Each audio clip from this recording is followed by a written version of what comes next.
Bonjour, alors je vous l'avais promis depuis longtemps, non, pas une séance lecture, une séance recette, certes un peu amérindienne puisque on va faire quelques vidéos sur ces fameuses recettes, à la fois le pemmican et les beef jerky. Aujourd'hui, là, ce sont les beef jerky dont on va causer.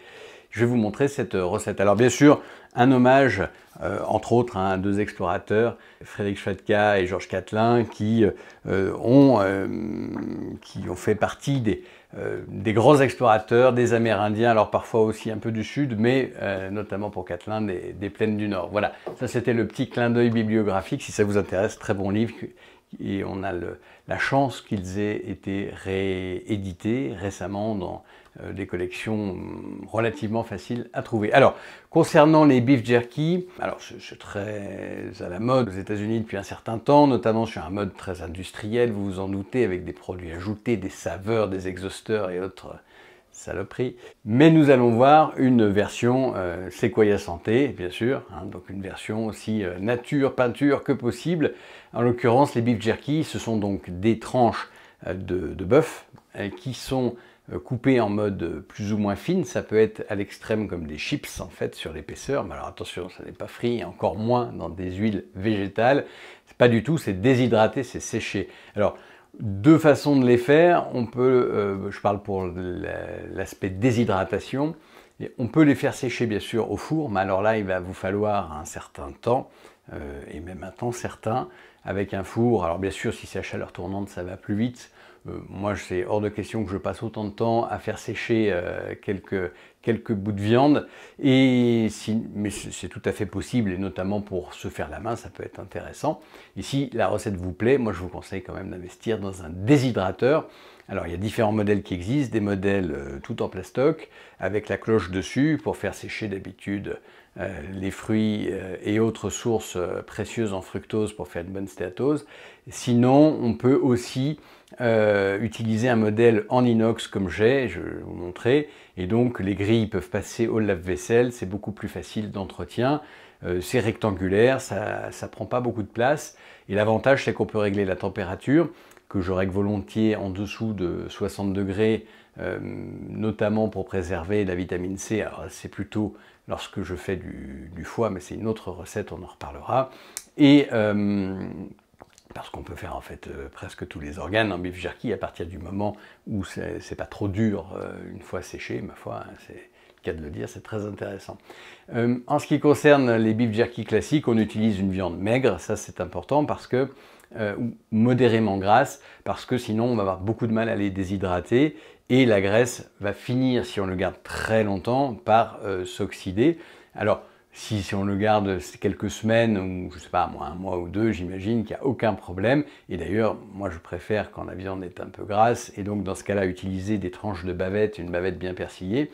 Toutefois, sur la recette, on va dire la plus standard qu'on va vous montrer, il y a des morceaux maigres de type macreuse, qui en plus ne sont pas chers. Donc c'est intéressant d'un point de vue économique aussi.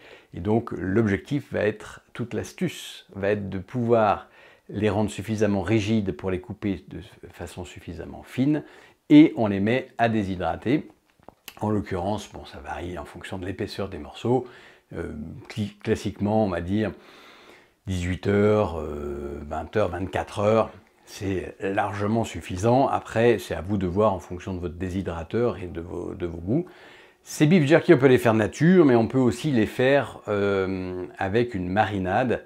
Et la marinade donc consiste à étaler ces tranches avec un vinaigre, avec des vinaigres. On peut utiliser même du vinaigre balsamique bio, mais attention, c'est quand même extrêmement sucré, donc juste une petite goutte pour le goût.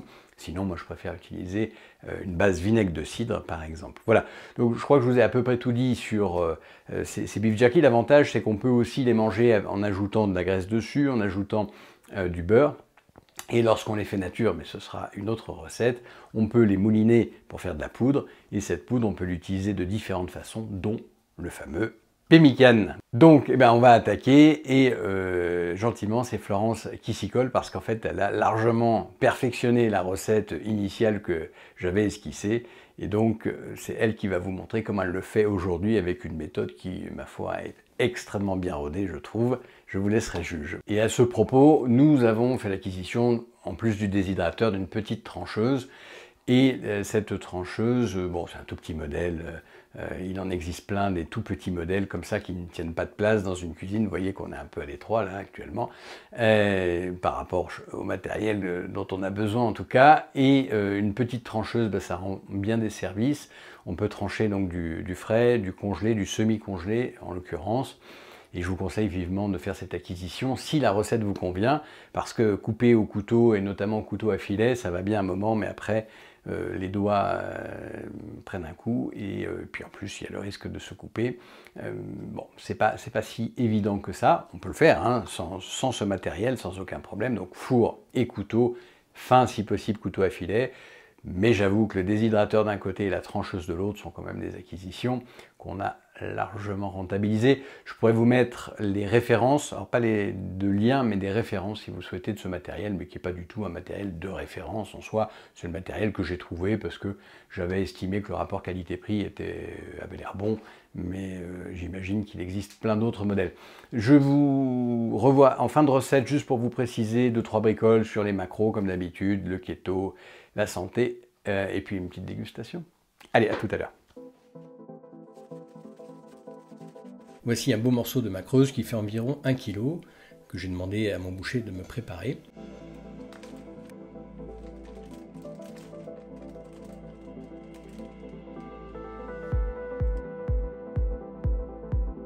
Je vais le mettre au congélateur, et je peux donc conserver cette macreuse au congélateur, ce qui est très pratique, je peux la faire donc plus tard.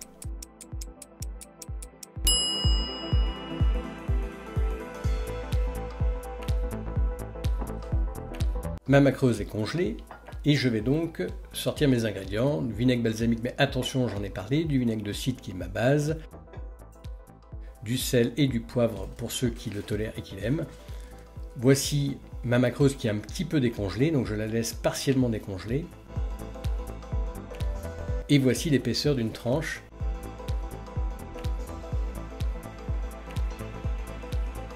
Voilà à quoi ressemble cette macreuse qui globalement reste congelée à cœur, mais partiellement décongelée sur le tour. C'est donc beaucoup plus facile à trancher comme ça. J'utilise la lame dentée, c'est-à-dire la lame pour le surgeler. Je sale et je poivre pour ceux qui le souhaitent, et je dispose dans mon saladier mes tranches très serrées pour ne pas laisser d'air, ou du moins le moins possible, de façon à pouvoir recouvrir facilement de marinade derrière sans passer une bouteille de vinaigre. Donc ça va assez vite, attention bien sûr à ne pas se blesser avec la trancheuse, ça ne demande pas une grande habileté, mais il faut néanmoins faire attention. Et donc on répète cette étape de saler plus ou moins poivré à chaque étage, en disposant ces tranches qui ressemblent finalement à ce qu'on peut faire dans le cadre d'un carpaccio, c'est-à-dire des tranches qui ici sont plus épaisses qu'un carpaccio bien sûr, et qui sont donc sur un support relativement congelé pour pouvoir les couper aussi finement.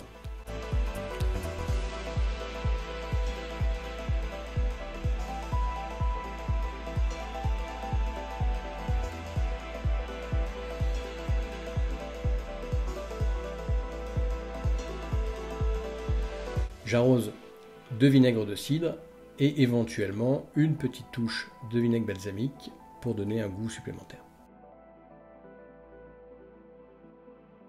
J'utilise le support que je trouve pour tasser et chasser l'air au maximum. Je complète encore avec du vinaigre de cidre jusqu'à arriver à peu près à niveau. On voit que le vinaigre arrive pile au niveau des dernières tranches. Je filme pour ne pas que ça s'oxyde et je laisse mariner le temps que je souhaite. Ça peut être une dizaine de minutes, ça peut être une demi-heure, ça peut être 1 ou 2 heures. Bien sûr, je laisse mariner au réfrigérateur si je laisse mariner longtemps. Maintenant, je vais disposer les tranches sur la grille de mon déshydrateur. Ça peut être tout à fait une grille qui va au four, bien sûr. Les tranches sont cette fois-ci totalement décongelées, donc elles sont beaucoup plus fragiles, elles peuvent apparaître plus fines et elles sont un petit peu plus délicates à manier. Alors là, bien sûr, l'idée c'est de faire un Tetris pour essayer d'aller faire rentrer un maximum de tranches par grille. Voici le fameux déshydrateur, on l'a perçu, je vous en reparle après, et donc on remplit nos 6 grilles. Donc on programme en l'occurrence sur 24 heures et une température pas trop élevée comme d'habitude, en l'occurrence 58 degrés, on veut rester si possible en dessous de 60 degrés.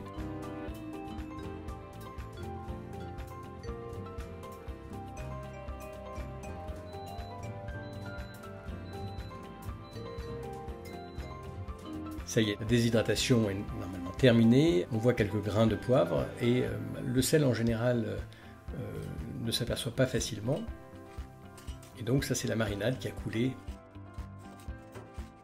Et je conserve mes beef jerky dans des pots en verre. Et je peux les garder plusieurs semaines bien entendu, voire plusieurs mois très certainement. N'ayant pas fait d'analyse microbiologique dédiée, je ne peux pas déterminer avec certitude la durée exacte de conservation, mais il semble que ce soit assez prolongé. Voilà, donc maintenant, dégustation, hein, comme d'habitude. Un mot peut-être sur les macros avant et autres astuces d'utilisation et vertus. Ces beef jerky sont salés. Hein. Donc ça c'est intéressant pour la conservation également. Et puis bon, c'est vrai que c'est plus agréable que ce soit salé. Et le problème de le saler, une fois qu'ils sont faits, c'est que le sel évidemment ne tient pas. Alors que là, on voit quelques traces de poivre de Madagascar, que je ne mange pas au quotidien. Ça c'est à cause des lectines, c'est juste de façon occasionnelle pour se faire plaisir tout simplement. Et donc des petits cristaux de sel ont pu rester sur la viande, sinon c'est vrai que là si vous salez, vous allez perdre tout votre sel. Donc c'est par commodité essentiellement, mais c'est vrai que pour la conservation ça peut être un petit plus. Bon, sachant que chez nous la conservation est toujours assez limitée, puisque même si on en fait de grandes quantités, finalement on le passe quand même extrêmement vite. Pour le manger, donc plusieurs façons de le manger. Donc là on voit bien la finesse des tranches, certaines peuvent être plus épaisses, et ça ressemble vraiment à des chips, hein, mais en l'occurrence par déshydratation, donc on peut le déguster comme ça tout simplement. Ça craque sous la dent, c'est bon.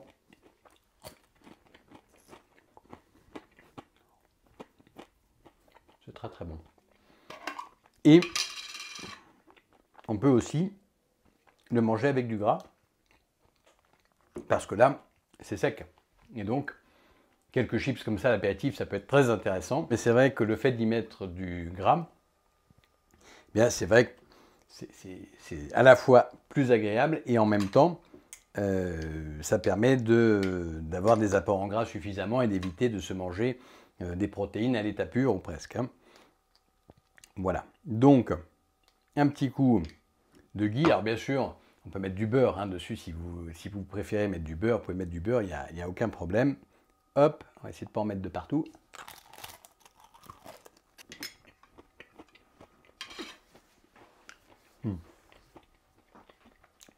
Moi, je trouve que c'est meilleur avec du ghee ou avec du beurre.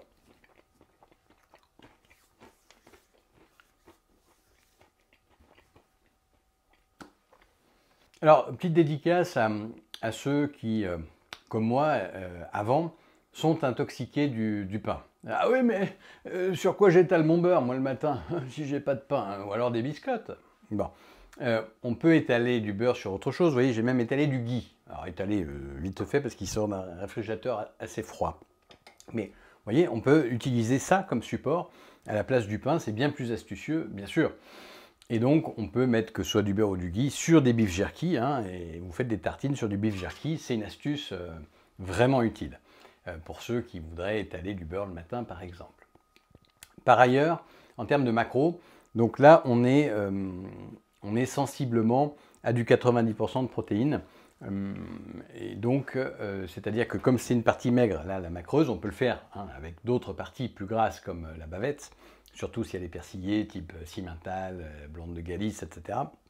Sinon, c'est une partie très très maigre, et cette partie très maigre, eh bien, du coup, se concentre encore plus, l'eau s'évaporant, il reste quand même de l'eau bien sûr, et on passe à peu près à 90% de protéines, sachant que c'est extrêmement léger, hein, donc ça ne va pas faire un apport de protéines conséquent, à moins que vous en mangiez des kilos.